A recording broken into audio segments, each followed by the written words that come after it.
Professora Raíssa, é um prazer estar aqui com você hoje. E hoje é um pouco diferente, né? Porque geralmente a gente está ali no dia a dia, correndo atrás de aluno, tentando entender o que está acontecendo. E hoje a gente vai conversar um pouquinho com mais calma, para saber um pouco melhor, assim, a sua história e o que que você já fez aqui, quais são os seus planos. Eu acho que tem muita coisa que, né? Já, quanto tempo que você está trabalhando aqui com a gente?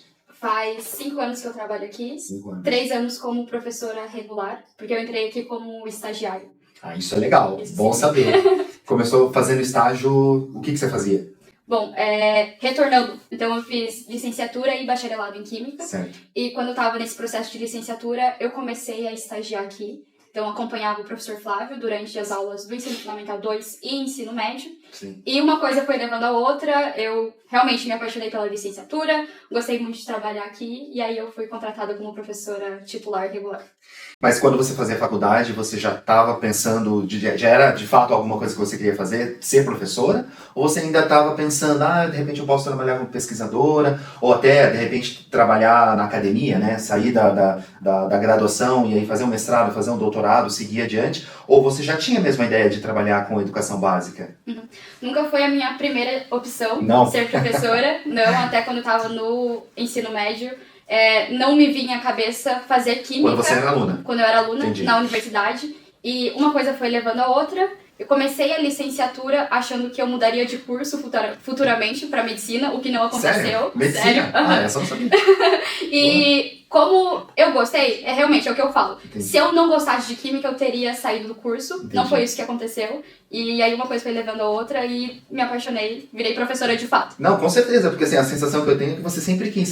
Porque quando Não. você começou aqui a fazer o estágio, me parecia assim, quase natural. Claro que você foi melhorando, foi intensificando, foi entendendo melhor como que funcionavam as coisas. E a gente tá assim, todo dia, a gente tá aprendendo, eu sei disso. Mas eu já percebi ali que você tinha realmente essa vocação, enfim, esse caminho.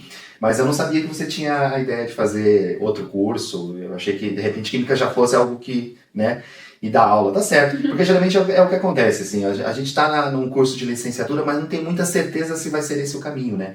Mas aí se você começa esse caminho e ele tá aberto e você gosta, então não tem por que não dar sequência, né? Você comentou Fundamental 2 e Ensino Médio, né? Então você ainda tá entre esses dois níveis, como que tá hoje? O que você tá fazendo aqui?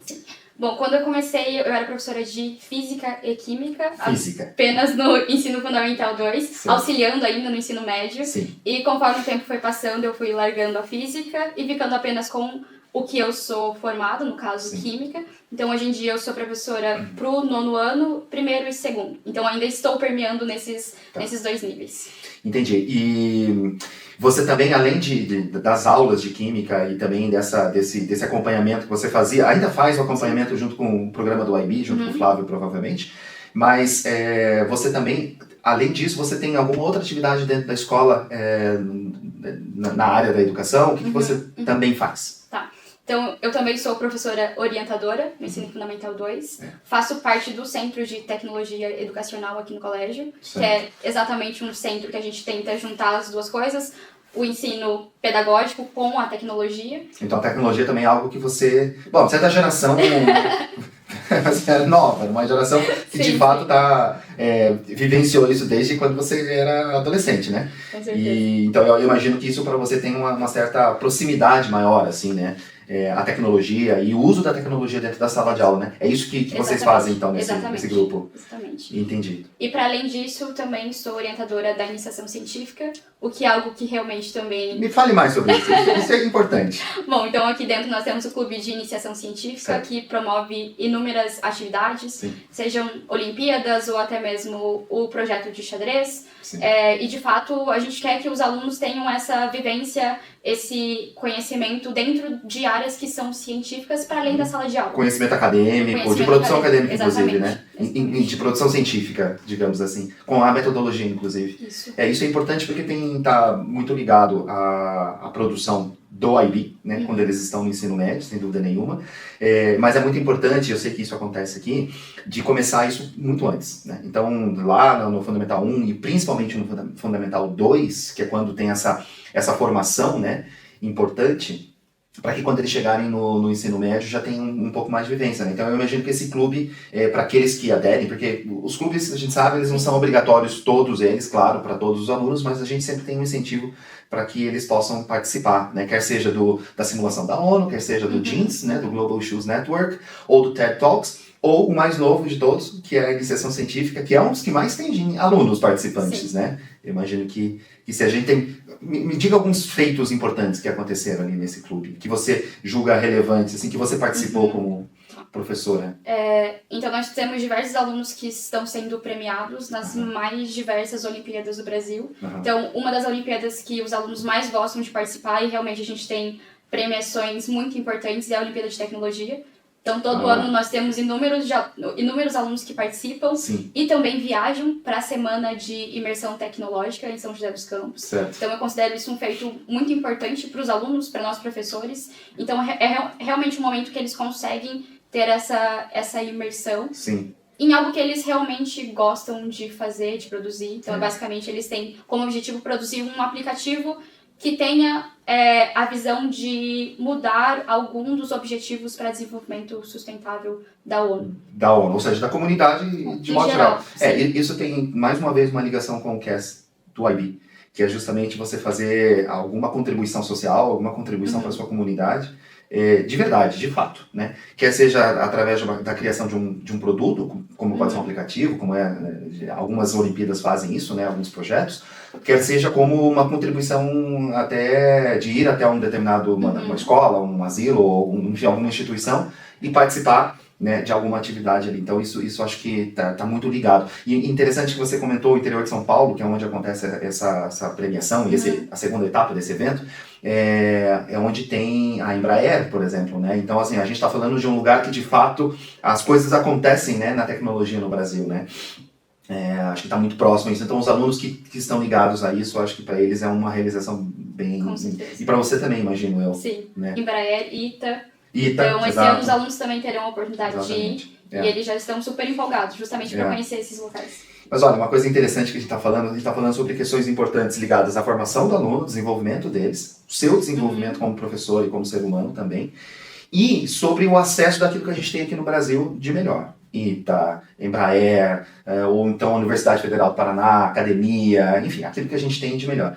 Mas nós somos também uma escola internacional, certo? Uma escola que tem uma ligação com a Suíça, reconhecimento do governo da Suíça e também toda a estrutura legal do governo brasileiro. Então, uma escola que não é só bilíngue, você sabe disso, nem trilíngue, no caso, ou polilinguística, mas sim que vivencia, de fato, né, as diferenças culturais. A gente tem professores que vêm de outros países, como da Suíça principalmente, mas professores da Alemanha, professores da Inglaterra que trabalham aqui, e os brasileiros, alunos, familiares e assim por diante. Então, a nossa comunidade ela é muito internacional.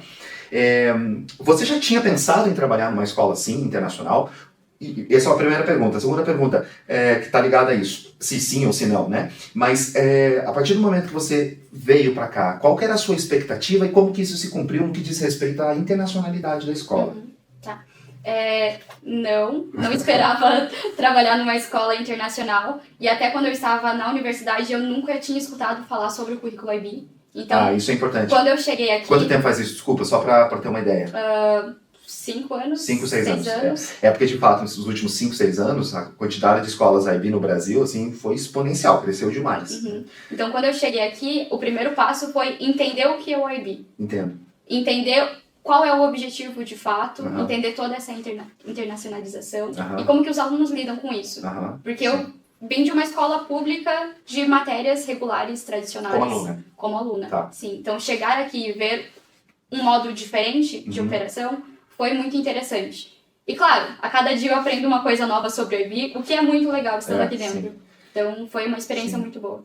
Eu estou há quase 15 anos trabalhando com a IB, também cada dia tem uma novidade. E assim, a gente está num momento muito importante de mudanças também do programa do IB, do diploma, né? A nossa escola a gente tem o IB desde 99, a gente começou em 2000 o primeiro ciclo, então a gente tem uma expertise de 26 anos, né, na bagagem do diploma do IB. Mas agora, nesses últimos anos, depois da pandemia, as mudanças elas estão cada vez mais rápidas, né? Por conta de toda a tecnologia, tudo que está acontecendo, a inteligência artificial e enfim. Então mudanças estruturais no IB, né, estão acontecendo com a frequência maior, e até 2030 a gente vai ter uma mudança até um pouco mais densa. E é importante que a gente vá junto, né, nesse processo. Agora, eu devo participar da Conferência Mundial, que acontece todo ano, em julho, e provavelmente a gente vai ter mais informações sobre essas mudanças para que a gente possa... Então, assim, todo mundo está aprendendo todo dia, não é só você, não são só os alunos, né, somos todos nós, mesmo a coordenação do IB, enfim, não faz diferença. Muito bem, e aí a partir do momento que você começou a trabalhar com essa internacionalização, essa escola um pouco diferente, você também começou a perceber que os nossos alunos, muitos deles, eles têm esse objetivo de estudar fora daqui, não todos, claro, então, tanto que a gente tem a possibilidade do aluno ficar no Brasil, fazer a faculdade que ele achar melhor, ou de aplicar para uma universidade fora daqui. Então, esse é um dia a dia que nós temos, assim, digamos assim, entre os nossos alunos. E muitos deles viajam, de fato, né? Conhecem alguns países, conhecem algumas universidades. E a gente também faz questão de poder oferecer isso para os nossos professores, assim que possível, fazer esse intercâmbio, sabe? Fazer com que os professores possam passar uma temporada na Suíça, por exemplo, para entender como que as escolas lá funcionam na prática, trazer informações para cá, ou vice-versa, inclusive levar a nossa expertise aqui do Brasil para lá. Porque, veja, a gente tem 2 currículos ao mesmo tempo, nem todas as escolas fazem isso. Né? Tem 4 idiomas obrigatórios aqui, curriculares. Obrigatórios é uma palavra ruim, mas curriculares. Então a gente também tem como fazer essa expertise e dentro de um programa de intercâmbio, assim, porque eu sei que você também, na sua vida pessoal, eu sei que você faz também as suas viagens internacionais, as suas viagens nacionais, e acho que isso deve, de alguma forma, eu até gostaria de te ouvir, deve contribuir para a sua formação. Mas eu sei que você também foi a convite da escola por alguns dias na Suíça, visitar algumas escolas. Então, conta um pouquinho sobre essa questão, o que contribuiu para você, o que você viu lá, o que você achou interessante. Bom, então em maio eu tive a oportunidade de ir para a Suíça, junto com um grupo de 8 professores aqui do colégio. O objetivo, por si só, foi visitar algumas escolas no cantão de Argau. Então, para além, né, de visitar as escolas, a gente também teve a oportunidade de ficar hospedado na casa dos professores locais, o que foi, de fato, uma imersão cultural e também profissional. Sim, eu viajo bastante, gosto muito, mas essa viagem em si ela foi muito diferente, justamente por conta do propósito, a trabalho. Então, assim, foi muito importante e interessante o que a gente viu lá. Foi interessante ver também o que eles fazem lá, o que a gente faz aqui, todo esse processo de reflexão que a gente teve lá, entre os professores de lá, mas também os meus colegas que foram junto comigo nessa viagem. Então foi algo muito importante. Então todo dia a gente sentava juntos, refletíamos sobre o que a gente tinha visto no dia anterior e fazia conexões. Com os seus colegas aqui? Aqui com os de lá também. E com os de lá também. Isso. Então, por exemplo, o que eles fazem lá, mas nós também fazemos no Brasil. O que é possível mudar na minha prática pedagógica para ser algo similar, mas claro, sempre lembrando do pilar cultural, porque isso também influencia. Mas foi muito interessante ver como as coisas acontecem lá. Me chamou a atenção muito a questão de autonomia das crianças, desde cedo. Então foi muito comum a gente ver as crianças indo sozinhas para a escola. Isso é muito cultural, seja andando de bicicleta. Então, assim, foi muito interessante até mesmo ver como isso é desenvolvido dentro da escola. O que eu sei que acontece aqui também. Então, isso foi interessante de ver como é realizado. Dá para perceber a diferença entre a reação dos alunos da autonomia lá e dos nossos alunos aqui, quando a gente incentiva o desenvolvimento dessa autonomia? Você consegue ter essa percepção? Porque, assim, me parece que na Europa, de modo geral, ou na Europa Central, na Suíça, vamos lá, isso é muito cultural e é levado ao dia a dia. De fato, as crianças pequenininhas já vão sozinhas para a escola.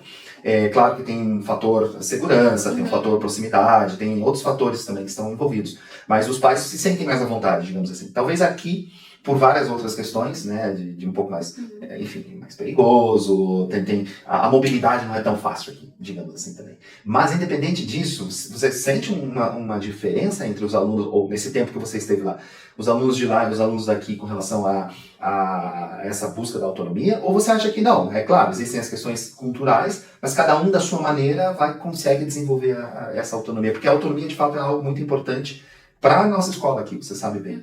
E só que dentro, né, da nossa realidade, digamos.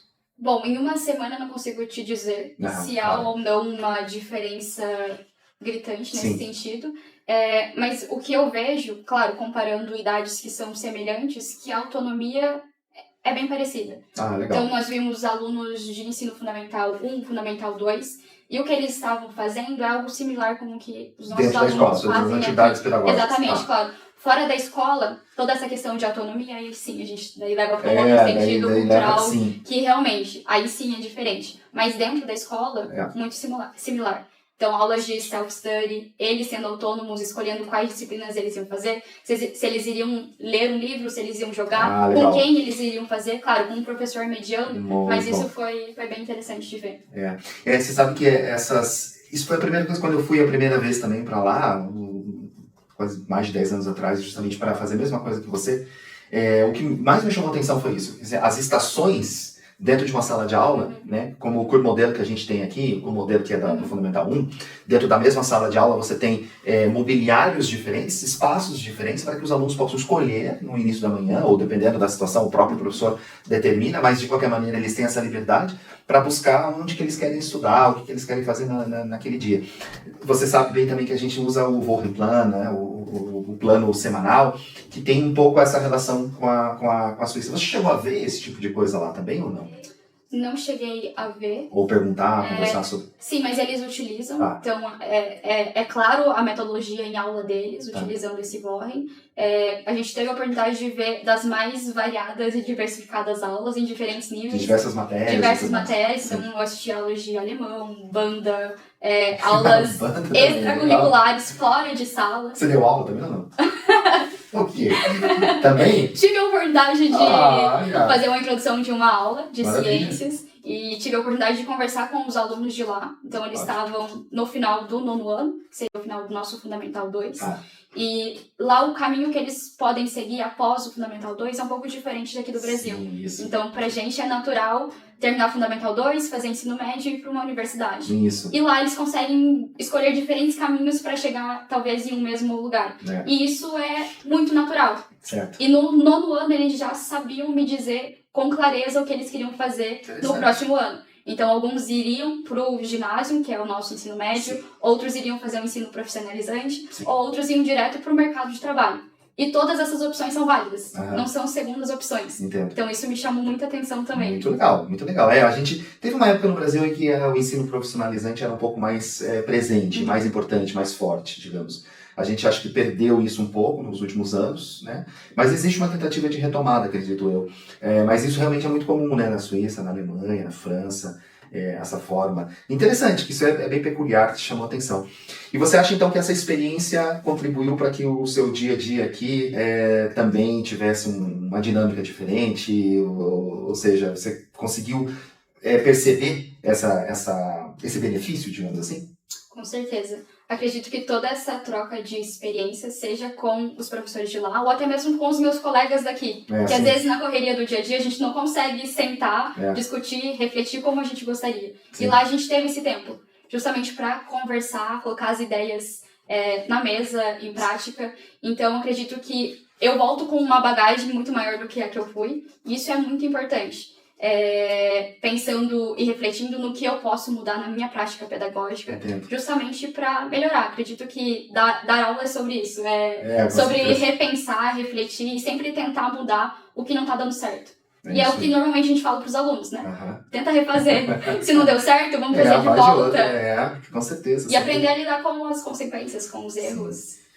Puxa, meus parabéns, incrível, parabéns mesmo pelo seu caminho, você tem muita coisa ainda pela frente, realmente parabéns pelo seu trabalho aqui dentro da escola e espero que a gente continue contribuindo um com o outro, na escola com você com a escola, a minha coordenação com você com a nossa coordenação e é isso. Quer dizer mais alguma coisa para a gente terminar nosso papo? Não, eu que agradeço, acredito que seja isso, obrigado na verdade pelas oportunidades que são oferecidas a mim aqui dentro, acredito que é isso. Maravilha. Obrigado. Obrigada. Muito bom. E aí, legal, né? Não lembro se eu ouvi o Ficou muito bom.